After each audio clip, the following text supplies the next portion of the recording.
একসাথে ৩ কন্যা সন্তান জন্ম নেওয়ায় একদিকে আনন্দে ভাসছে পরিবার, অন্যদিকে দুশ্চিন্তার সাগরে হাবুডুবু খাচ্ছেন ভ্যান চালক বাবা রবিউল।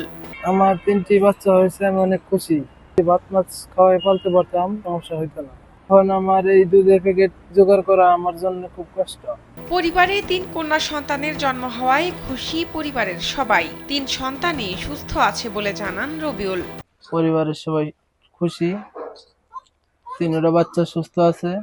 রবিউলের বাড়ি কুড়িগ্রাম হলেও তিনি ঢাকার ধামরাইতে ভ্যান চালকের কাজ করেন এবং সেখানেই স্ত্রীকে নিয়ে থাকেন। ২৯ মে ধামরাই সরকারি হাসপাতালে ৩টি কন্যা সন্তানের জন্ম দেন রবিউলের স্ত্রী মৌসুমী আক্তার। আর এটা ওইটা না, কাপড় ধোয়ার একটাই সলিউশন, চাকা অল ইন ওয়ান। ৩ কন্যা সন্তান জন্মের আনন্দের পরপরই দুশ্চিন্তার ছায়া নেমে আসে রবিউলের মনে।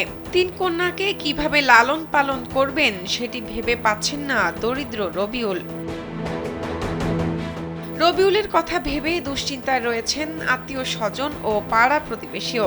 তারা মনে করেন কেউ সহযোগিতা করলে হয়তো ৩ কন্যাকে লালন পালন করা সহজ হবে রবিউলের।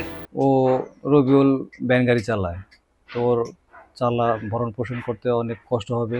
এজন্য আপনারা সমাজে যারা বিত্তবান আছেন তারা অবশ্যই সহযোগিতা করবেন। আর্থিক সুযোগ সুবিধার প্রয়োজন হলে সমাজসেবা অফিস থেকে সহযোগিতা করা হবে বলে জানান ধামরাইয়ের সমাজসেবা কর্মকর্তা সৌরভ হাসান। মা সহ বাচ্চাদের যদি ওষুধ বা বিভিন্ন চিকিৎসার প্রয়োজন হয়, আমাদের উপজেলা রোগী কল্যাণ সমিতি থেকেও তাদের সহযোগিতা করার সুযোগ রয়েছে। সেক্ষেত্রে আপনার মাধ্যমে জানাতে চাচ্ছি, এই নবজাতক তিনজন নবজাতক এবং মায়ের যদি কোনো সাহায্য সহযোগিতার প্রয়োজন হয়, আমরা সমাজসেবা অফিস এবং উপজেলা প্রশাসন আমরা সবসময় পাশে থাকব। শাহনাজ পারভিন, কালবেলা।